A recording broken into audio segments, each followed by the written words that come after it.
Et salut à tous et à toutes, c'est Berserker et bienvenue dans cette nouvelle vidéo. Aujourd'hui, on a eu un trailer de Zelda Echoes of the Wisdom.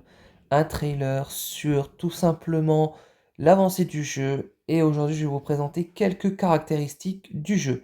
On va parler du monde des brèches qui s'appelle le monde du néant. Aujourd'hui, ça a été révélé. Le monde du néant est tout simplement le fait qu'il y a beaucoup des terres arrachées, des arbres en vrille, ainsi que tout simplement des plateformes. Et du coup, Zelda va devoir se balader dans le monde du néant pour rechercher pas mal de choses. Nous pouvons utiliser les échos dans le monde du néant pour se déplacer d'une plateforme à une autre, ou tout simplement se déplacer d'un arbre à un autre arbre.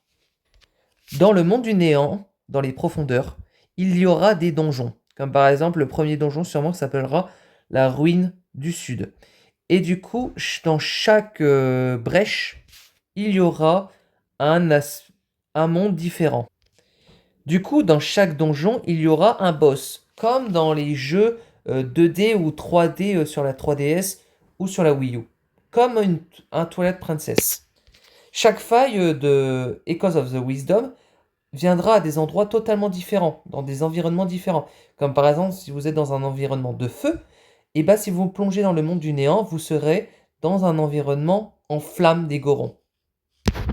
Comme ceci, donc si on descend dans la vallée des Gorons, on atteindra un environnement en feu, que eux ne savent pas les Gorons, ou tous les habitants dans le monde d'Hyrule.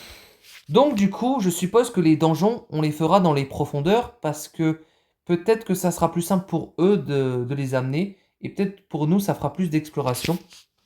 Je suppose que là, c'est un donjon chez les Gerudo, donc dans les profondeurs des Gerudo aussi. On peut aussi utiliser nos échos dans les donjons, c'est totalement possible.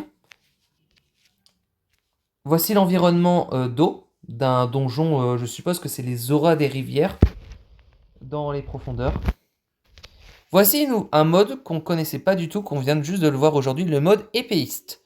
Donc je vais vous expliquer tout cela. Zelda trouve une épée et totalement va l'utiliser.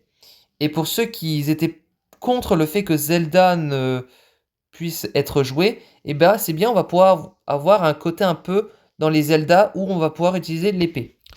Du coup, en utilisant son épée, donc en utilisant le mode épéiste, Zelda sera transformée en épéiste pendant un petit temps. Ça sera limité et pourra devenir plus forte en battant des monstres.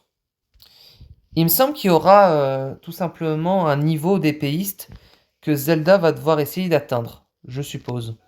En utilisant le mode épéiste, ça nous permettra d'être plus fort pour battre des monstres qu'on n'arrive pas avec nos échos. C'est possible et ça peut être super cool d'utiliser ce mode épéiste. Mais il faut savoir le jouer à un moment qui sera crucial dans notre aventure. Le dernier point que je vais revenir, ce sont les habitants d'Hyrule. Oui, on va rencontrer Igor, qui est très connu aussi dans Ocarina of Time et dans Link's Awakening.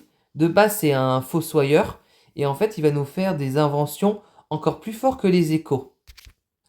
Ces inventions pourront nous aider dans notre aventure à avancer, mais seront d'une durée limitée, et il faudra savoir l'utiliser à bon escient. En plus de ça, ces inventions, s'ils prennent trop de dégâts, ils pourront être détruits. Donc, savoir bien l'utiliser et ne pas prendre trop de dégâts. J'ai aussi d'autres images à vous montrer, bien évidemment, du trailer, où nous sommes dans une vallée de neige, et je suppose qu'on aura sûrement un donjon dans la neige. Et on va passer à un dernier point. Voilà, je suppose qu'on va théoriser un peu dessus. On voit Link corrompu qui attaque Zelda, et je suppose que Link sera le boss tête de la fin du jeu. Peut-être qu'il sera corrompu par Ganon, ou peut-être que c'est un méchant, hein. J'ai pas d'autres explications à vous poser sur cette scène où Link attaque Zelda, mais je suppose que bah il sera corrompu. Mais on peut pas vraiment en dire tant qu'on n'a pas vu le jeu à l'œuvre. Voilà pour ces petites informations officielles par Nintendo. J'espère que cette vidéo vous plaira. N'hésitez pas à mettre votre avis sur la théorie de Link, s'il est vraiment méchant, corrompu par Ganon. Et n'hésitez pas aussi à mettre votre avis sur le jeu ou à liker. Et on se reverra pour une prochaine vidéo. Je vous dis bye tout le monde!